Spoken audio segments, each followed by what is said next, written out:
बीज वाली कंपनियां अपने दानों को एकदम मोटा और ये मान लीजिए काफी ज्यादा उसे चमकीला बनाती हैं। तो भैया सबसे बड़ी बात है कि इस काम को आप भी कर सकते हो, बहुत आसान है और बहुत ही सस्ता ये काम है। तो सबसे बड़ी बात है मैं आपको यहाँ दिखाऊंगा, आपको यहाँ पे गेहूं की फसल दिख जाएगी, एकदम बेहतरीन गेहूं की फसल है। और सबसे बड़ी परेशानी क्या है, कुछ किसान भाई गेहूं की फसल को उस लेवल से नहीं करते हैं जो उनको करनी चाहिए।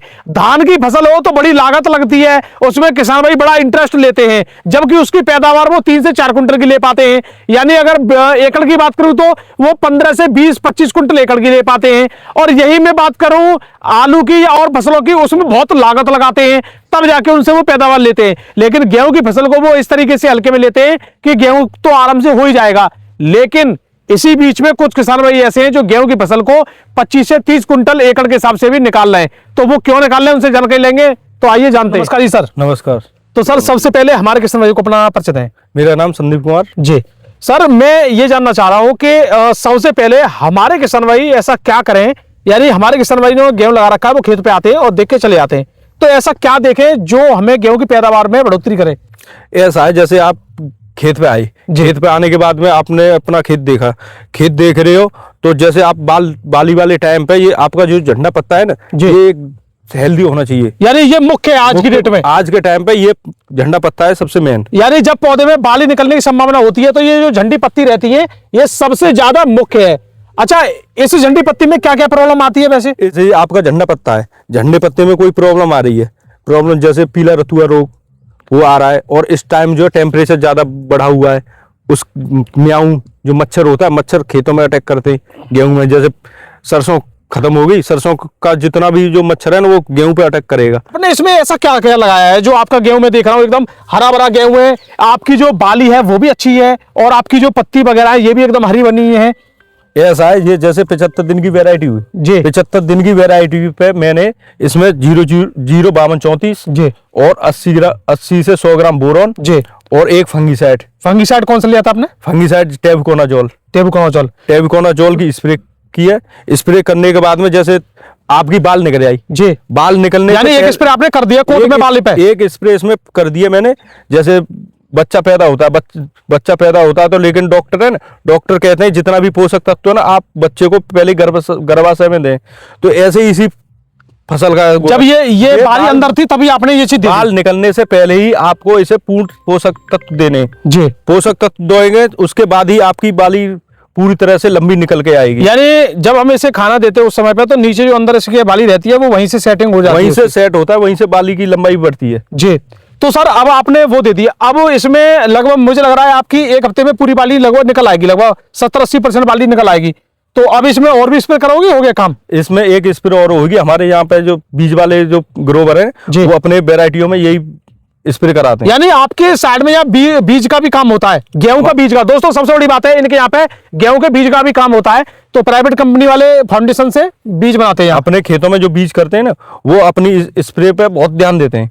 स्प्रे 2 स्प्रे एक्स्ट्रा करके चलते हैं खेतों में। तो मतलब बाली निकलने पे भी स्प्रे करते हैं? अब जैसे इसकी बाली निकल आएगी, ठीक है, बाली निकलने के बाद में जैसे आपकी 70-80% बाली निकल आई जी, उस समय वो अपनी ओर से एक स्प्रे और करेंगे। वो स्प्रे किस चीज की करेंगे? वो स्प्रे करेंगे 0-0-50 जी, और उसके साथ में तुम कीटनाशक जैसे मच्छर माहू वगैरह जो अटैक करता है ना खेत में, उसके लिए कीटनाशक और 0-50। इसमें दोबारा भी बोरॉन लेते हैं? वो दोबारा नहीं लेते, मतलब या तो पहले लगा दो या फिर बाद में लगा दो। एक बार बोरॉन जरूर लगाओ। बोरॉन जो पहले लगाने में फायदा होता है जी, जैसे पहले लगाने में से बोरॉन से ये है जैसे आपके पौधे में फूल बनना है जी, फूल बनना है तो बोरॉन जो परागण की जो क्रिया है ना उसे ज्यादा करता है जी। तो आपके जो दाने हैं ना, दाने पूर्ण रूप से भरेंगे और दानों की संख्या ज्यादा आएगी, यानी दाने मोटे दाने की संख्या बढ़ेगी, मोटे दाने की संख्या बनेगी। जैसे कोई बाली छोटी रह जाती है जी, वो बोरॉन से छोटी नहीं रहेगी, पूरी बाली बनेगी। बाली अगर छोटी रहेगी या कोई बात नहीं, लेकिन दाना पूरा होगा उसमें, दाना पूरा होगा। तो भैया ये एक बहुत बड़ी प्रॉब्लम आती है हमारे किसान भाइयों के साथ में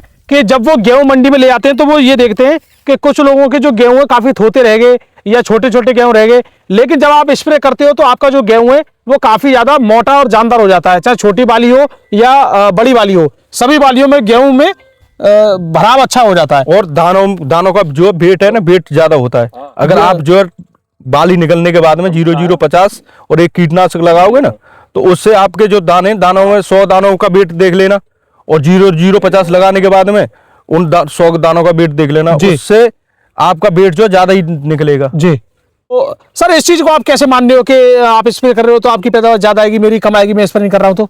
पड़ोसी है, पड़ोसी ने भी वही वैरायटी कर रखी है जी। और आपने भी वही वैरायटी ज्यादातर एक क्षेत्र में सब एक ही किसान करते हैं। ज्यादातर एक दो वैरायटी होती है जी। और वैरायटी होने के बाद में अब बराबर पानी लग रहे हैं। जी। जैसे बारिश आ रही है, बारिश उसके भी खेत पे आ रही है, तुम्हारे पे भी आ रही है। बिल्कुल। आपने भी पानी लेट कर दिया, जी। उसने भी लेट कर दिया। जी। तो जैसे आप लास्ट में जाके जब हार्वेस्टिंग होती है जी। तो हार्वेस्टिंग होने पे आपका खेत में पैदावार ज्यादा आ रही है, पड़ोसी के खेत में कम आ रही है। यानी अगर मैं स्प्रे कर रहा हूँ तो मेरे में ज्यादा आ रही है? ज्यादा आ रही है। ये होता है वजन का, ये सब वजन का खेल है, वजन का खेल है, दाने का खेल है। अब जैसे आपके खेत में 100 दाने, एक बाली में 100 दानों का वेट देख लेना, दूसरे खेत की बाली के 100 दानों का वेट देख लेना। जी। आप अगर स्प्रे करके चलोगे पर्याप्त रूप से तो आपके 100 दानों का वेट जो उसके पड़ोसी के खेत से ज्यादा बैठेगा। तो यही कारण है पैदावार का। जी। इसीलिए पैदावार उसकी 20 की आ रही है, आपकी 25 की आ रही है। और जबकि सब चीज सेम है। सब चीज सेम है, बस आप उसने स्प्रे नहीं की है, आपने स्प्रे करके चला। यानी कहने का मतलब गेहूं की फसल में हम काफी ज्यादा मेहनत करते हैं और मेहनत करनी भी चाहिए, लेकिन सबसे बड़ा गेम और सबसे बड़ा चैलेंज रहता है कि आपकी गेहूं में जब बाली निकल रही है उस समय आप क्या कर रहे हो। ये सबसे मेन चीज है। मेन चीज ये है कि बाली निकलने के समय पे आप क्या कर रहे हो। अगर बाली निकलने के समय पे आप सही तरह से उसकी बाली को मजबूत और वजनदार बना लेते हो तो वो आपकी पैदावार को वहां पे बढ़ा देता है। और यही भाई साहब हमारे बताना चाह रहे हैं कि यहाँ जो सीड वाली जो कंपनी है वो कंपनियां स्प्रे वो क्यों बढ़ाती है वजन, मतलब वो क्यों स्प्रे करती हैं? वो स्प्रे ऐसे करती है जैसे आप उनके यहाँ बीज बनना है, 1 कुंटल बीज की छटाई कर रहे हैं जी। छटाई करने के बाद में जैसे उनका अंडा साइज निकल रहा है 20 किलो जी, यानी जो मोटा मोटा दाना वो 80 किलो तो आपका बीज निकल गया जी। 80 किलो के बाद में 20 किलो निकल रहा है अंडा साइज, यानी छोटा साइज छोटा दाना जी।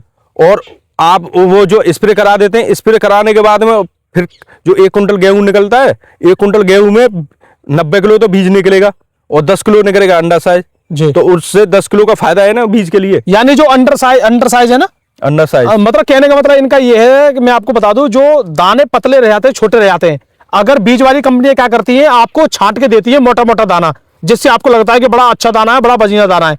तो वो क्या होता है 1 कुंटल अगर रेशियो बता रहे हैं, 1 कुंटल जब वो छांटते हैं तो उनमें से स्प्रे करने वाले खेत में 90 किलो निकलता है अच्छा दाना और 10 किलो निकलता है जो अंडर साइज है या मतलब बहुत मतलब छांट उसकी।